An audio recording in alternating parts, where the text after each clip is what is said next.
What is going on, guys? Hope you guys are all doing good today. Today, I'm just going to be talking about how outrageous these contract talks with Daniel Jones are. $48 million he wants. Thought it was fake. Maybe it still could be fake. Maybe that's why he switched agents, because maybe he went up to his agents and was like, "Oh, I want this money," and then they probably told him how unrealistic it was, and he's probably not going to get that. So he probably switched his agents, thinking that if he goes to CAA, that they will tell him everything he wants to hear, obviously, and they were going to try to get the deal done he wants. This is what I think happened, where Joe Shane messed up along the line. The end of the season press conference interview thing, he said they were happy to have him back, and what's it called, that he wants him back, which you don't really do that in contract talks. His first year as a GM, first year in New York, it's whatever. Daniel Jones is kind of being a little stingy at this point. I mean, he's got to be a little realistic here. I mean, does he want to win, or does he just want his own money? Like, you can go play somewhere else. Like, there's the guy you see at the bottom of the screen doing backflips, Anthony Richardson, that a lot of fans like. I like him too. He's a very strong quarterback. He's 244. He's very athletic. He's got some throwing concerns, but so did Daniel Jones, and then look at what he turned out to be this year. He was a pretty good quarterback that won you a playoff game in a hostile environment. We have the right coaching staff. We have the right team to run. We have the right general manager to run this team.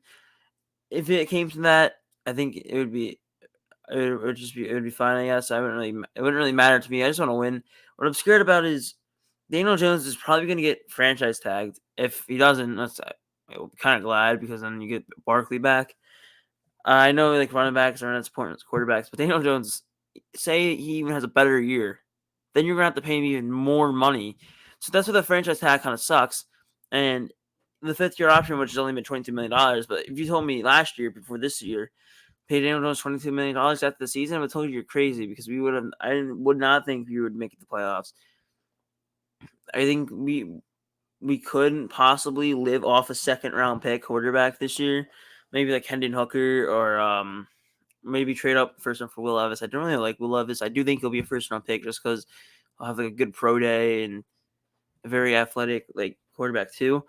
But I think I trust what Joe Shane's going to do. I just I'm not paying him $40 million when he has so much holes on the team, and it's just kind of, it's like Tom Brady wouldn't even take that much. Tom Brady would literally take pay cuts just so he could win. He just cared about winning.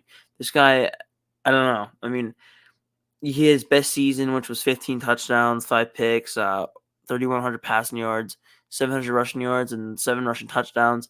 Pretty above average year.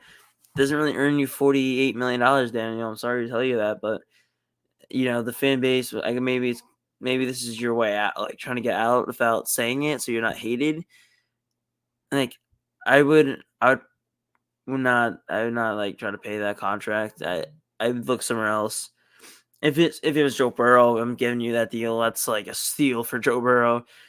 If, say, Daniel Jones gets the $48 million, what's the quarterback market going to look like for the next quarterbacks? Like Lamar Jackson, that's like a $60 million deal. Joe Burrow, that's going to break records.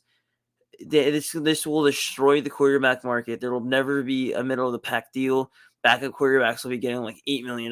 Like, it's crazy. It's like I don't know why Daniel Jones thinks he deserves this, because it's not true at all. I mean, I saw. Let's see if I could scroll up. I saw something else too. So it says update. Some around the league expect the Giants quarterback Daniel Jones to sign a 4-year, $160 million deal, and Jones would need to reduce his initial asking price to $48 million per year. Price of $48 million per year, cheaper deal. See the math for that contract. We can see.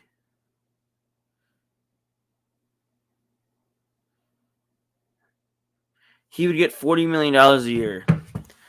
That's terrible. I'm not paying that money. If you want to pay Daniel Jones $40 million a year, I'm sorry. I mean, I would not hate Joe Shane. I love Joe Shane. That's probably one of the best general managers we've had in a while. The guy can do everything, draft and sign players. I just I just would not pay Daniel Jones $40 million a year. I think it's way too much. It's so many dimes.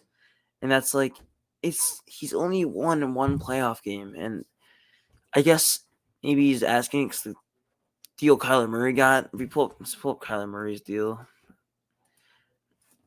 Let's up Kyler Murray's contract because maybe that's what he's trying to do. Like he's using that playoff win and Joe Shane saying he wants it back as leverage. It's Kyler Murray. Yeah, see, 5 years, $230 million. Yeah, I'll share it. Let's see, got the average salary. I mean, Kyler Murray's, I mean, it could look similar to kind of like this, but I wouldn't see Daniel Jones getting more than a 4-year deal. Like I don't see him getting more than a 4-year deal. Like here we go. Like, see, this is Kyler Murray's deal. If you guys can see it, yeah, his cap hit this year's lease, or no, $60 million. Or no, it's the upcoming season, and then it really like gets higher. But the difference is between Kyler Murray and Daniel Jones, even though he has never won a playoff game, is Kyler Murray has way more talent, but I'd rather have Daniel Jones. He might be using contracts like this comparing to guys that didn't win playoff games, or like guys like Kirk Cousins, which he beat in the playoffs, getting the big contracts. But this would make him the fifth or like top sixth highest paid quarterback in the league. So I don't know if I really pay him for that. And plus, we need so many other positions like receiver, linebacker, defensive tackle, depth. Like we had none of that. We need a line. Daniel Jones is going to make it harder for us. He's $40 million a season. And then I mean we could have Leonard Williams take like a restructure or a pay cut. But then again, when we have to pay, we're not going to be able to pay Saquon Barkley. Like Daniel Jones, when he's played without Saquon Barkley, has been nothing but horrible. So if we lose Saquon Barkley and Daniel Jones is still throwing the cashier receivers, we don't know what he's going to be like, because there's only one drive that can reflect it. Daniel Jones had a good drive about Saquon, and that was the drive against Green Bay in London where Barkley was hurt and he took the team down the field like 90 yards and then he scored a touchdown. That's the only drive I really could reflect to that was like, okay, this guy's good without Barkley. The playoffs too, he did have a really good playoff game. Barkley wasn't as much as a factor, but he was using the receiving game quite well. And the run game, he got like 9 carries for like 60 rushing yards and 2 touchdowns. Wouldn't have won the game without Daniel Jones. But, you also got to ask yourself, if you do get Anthony Richardson, he's probably not playing right away. So you're probably not making the playoffs. Daniel Jones, better chance. But what are you looking at? Are you looking to save money, or are you looking at more of a future thing? Because the Giants came in here, they said, build for compete for today, build for tomorrow. So if that's the case, do you still because what the Bills did, I think, in 2018, get Josh Allen, which is a comparable situation, is they got in with range to trade for the 7th pick. They got pick 17th with I forgot what team it was, but they got with range to get into the top 10. So if Anthony Richardson's at 8, right, that's the Falcons pick. And say the Falcons, they sign a quarterback. Like, I don't know if Lamar Jackson's coming back because Lamar Jackson, that guy, I don't know, he does not like that team right now, especially the way they didn't get him help. You go to the Falcons, you got like Kyle Pitts, Drake London, you got some weapons, you got some guys, maybe not the most, but probably more than you got in Baltimore, probably way more. No, they're not to get off track, but say you get with range and you draft Anthony Richardson at like the 8th pick. I'm doing a mock draft something, but you draft him at the 8th pick, but you're kind of giving up more future capital, and you're giving up probably maybe a second, 2 first, and like a third. They kind of like the Justin Fields. Like we traded back 10 spots, I think it was 10 or 9 spots, and then drafted Tony, which was it kind of, if Evan Neal becomes a star, it'll really look like a good trade because Justin Fields might not be able to stay in Chicago. But if you get with range and you're willing to trade up, I think go for it. Because if Daniel Jones is still wanting $40 million, I'm not franchise tagging him. I'm sorry. Like, because what if he's like this? I'm sitting out the season, and then you're really screwed because you don't want to pay him that money. You don't have Barkley. You're without Barkley now because you're paying him that franchise tag because Barkley's probably going to walk then. I'm sorry. I hate to break it, but like, I love Saquon. I just don't want him to leave. He's probably going. He's probably walking.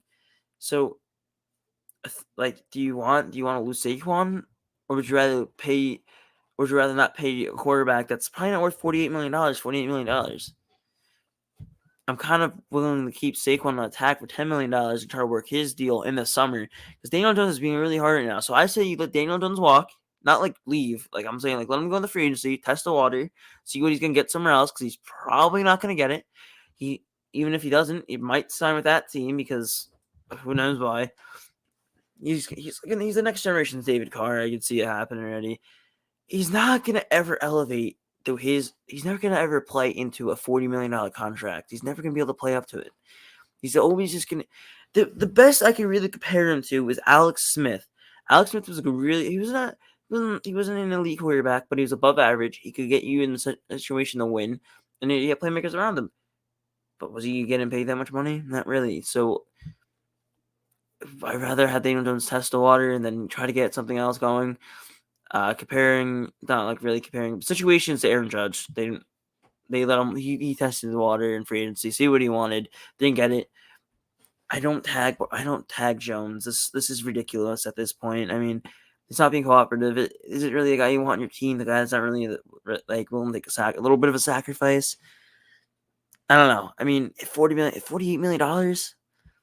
I'm not paying him that. So, anyways, guys, thank you for tuning in for the video. If you made it this far, thank you so much. Follow me on Twitter, JPOD-SPORTS on Twitter, same as my YouTube. Videos a little longer than expected. I don't like to make them that long, but this one I just want to kind of try to cover everything. If I did, I try to cover a little, like some other things. Anyways, follow me on Twitter, subscribe to the YouTube channel if you're a new viewer, and leave a like. See you guys on the next video. Peace.